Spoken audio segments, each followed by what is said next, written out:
তোমার এই থেকে যাচ্ছে তোমার কেমন লাগছে? অনেক ভালো লাগছে। তুমি তো রাস্তা হারিয়ে ফেলছিলে বুঝছো? তোমার তো রাস্তা কি বলবো রাস্তা দিন ধরে আমি লই যাই আবার আমার সবাই কেমন আছেন? আশা করি সবাই ভালো আছেন। তো দিদির পক্ষ থেকে সবাইকে জানাচ্ছি আন্তরিক শুভেচ্ছা। তো myself Plabanjit and welcome to another blog. তো গাইস আপনারা অবশ্যই থাম্বনেল থেকে বুঝে গেছেন আজকে কোন জায়গায় যাবো। আজকে যাবো সাজেক। সাজেক বলতে মেইন সাজেক না, বলতে মিনি সাজেক, যেটাকে আমরা উত্তর যায় বলি। তো মাত্র 100 টাকা আপনারা সাজেক ঘুরে আসতে পারবেন। তো গাইস বেশি বকবক না করে চলুন ভিডিওটা শুরু করি। Let's start this today our videos. তো গাইস আমরা মূলত তিনজন যাচ্ছি। একজন সামনে মান্না, তো মান্না টিলাগড় আছে, তো আমরা টিলাগড় থেকে ওর সাথে দেখা করবো। আর সাথে জীবন ভাই, জীবন ভাই কিছু বলবে, এইবার ভাই ইন্ট্রোটা দিবে আর কি। হ্যালো ভিউয়ার্স, আমার নাম ইভান। তো আজকে আমরা যাচ্ছি মিনি সাজেক। আমাদের সিলেটের মাত্র 100 টাকা দিয়ে আমরা সেখানে ভ্রমণ করতে পারবো, সাজেকের ফিলিংসটা নিতে পারবো। তো চলেন যাওয়া যাক। তো আমরা যেহেতু সুবিধ বাইরে থেকে আসতে আসতে, তো এর জন্য সুবিধ বাইরে থেকে আমরা সিএনজি নিয়ে নিলাম ডাইরেক্ট টিলাগড়। আজকের আকাশটা তেমন একটা ভালো না মেঘার জন্য। সামনে গিয়ে টিলাগড় থেকে আবার মান্নাকে তুলতে হবে। আমরা অলরেডি চলে আসছি টিলাগড় পয়েন্টে, এখন মান্নার জন্য অপেক্ষা করছি। দেন আমরা সিএনজি দিয়ে ডাইরেক্ট যাবো আমরা মেইন প্লেসে।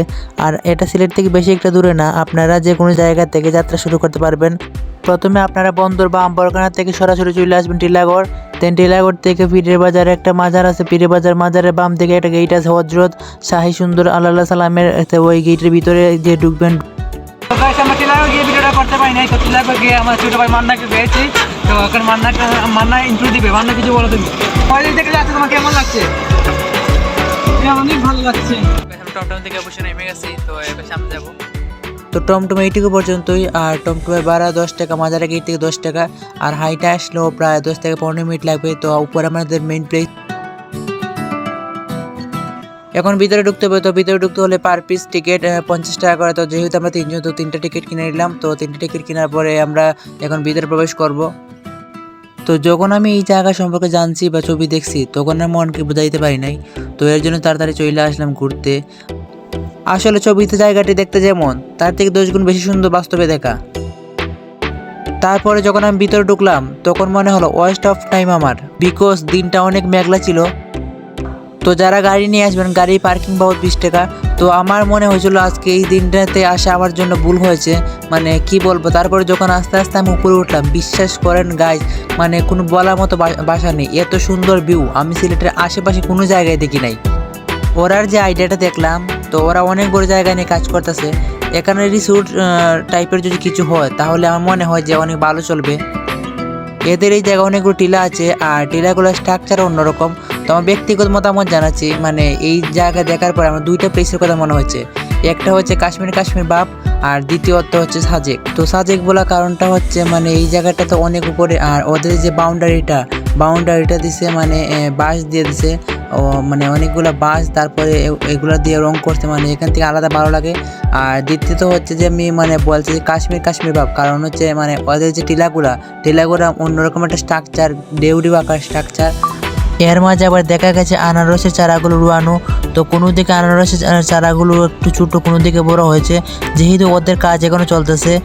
ওই যে মানে স্ট্রাকচার, ডেউডু আকার স্ট্রাকচার, এটা আসলে আমার কাছে কাশ্মীর ফিল দিছে। যেহেতু চারা গাছগুলো অনেক ছোটো রয়েছে, এর জন্য আপনারা সেই সৌন্দর্যটা পাচ্ছেন না। তারপর এখনও যে সৌন্দর্য, এখন যে ভিউ, কি বলবো, মানে এই জায়গায় এসে আমি পুরা ফিদা হয়ে গেছি। আমি যদি গাইস আগে জানতাম এই জায়গার ভিউস এত সুন্দর, তাহলে আমি সকাল ঘর থেকে বের হয়ে যেতাম, এত দেরি করতাম না। যদি এই জায়গায় আরেকটু আগে আসতে পারতাম, তাহলে আরও অনেক সুন্দর ভিউ পেতাম। তো আমার কাছে উপরে জায়গাটি ভালো লাগছিল, কারণ এখান থেকে সব পাহাড় টিলা সব কিছু দেখা যায়। প্লাস এখানে আবার একটা কফি স্টলও আছে। তো এখান থেকে আবার অনেক সুন্দর মেঘও দেখা যায়, প্লাস সূর্যাস্তও দেখা যায়। এখান থেকে সূর্যাস্ত উপভোগ করতে পারবেন। তো আপনারা মানে এখানে আসলে দিনের বেলা আসার চেষ্টা করবেন, যাতে সূর্য থাকতে থাকতে আসা যায়। আজকের দিনটা খুব মেঘাচ্ছন্ন ছিল, এর জন্য ক্যামেরাটা তেমন ভালো কোয়ালিটির হয় নাই। আসলে উপর থেকে ভিউটা অনেক ভালো লাগে। আমি আসলে অনেক আশাবাদী, যখন এই জায়গার কাজটা পুরোপুরি কমপ্লিট হয়ে যাবে, তখন জায়গাটি দেখতে আরও সুন্দর লাগবে। এই জায়গাটা সুন্দর একটা পর্যটন এরিয়া হবে। আপনারা যারা ঢাকা দক্ষিণের আনারস বাগান এবং আলবিনা গার্ডেন দেখছেন, মানে মানুষ যেভাবে হুমড়িকায় পড়ছে, এর থেকে আরও বেশি হুমড়িকায় পড়বার মতো একটা প্লেস হচ্ছে এই জায়গাটা। তো গাইস এই ছিল আজকে আমাদের লেক্সাস গার্ডেনে ঘোরাঘুরি। তো ব্লগটা কেমন লাগছে অবশ্যই কমেন্ট বক্সে জানাবেন, আর ভালো লাগলে অবশ্যই লাইক কমেন্ট শেয়ার করতে ভুলবেন না। ধন্যবাদ সবাইকে।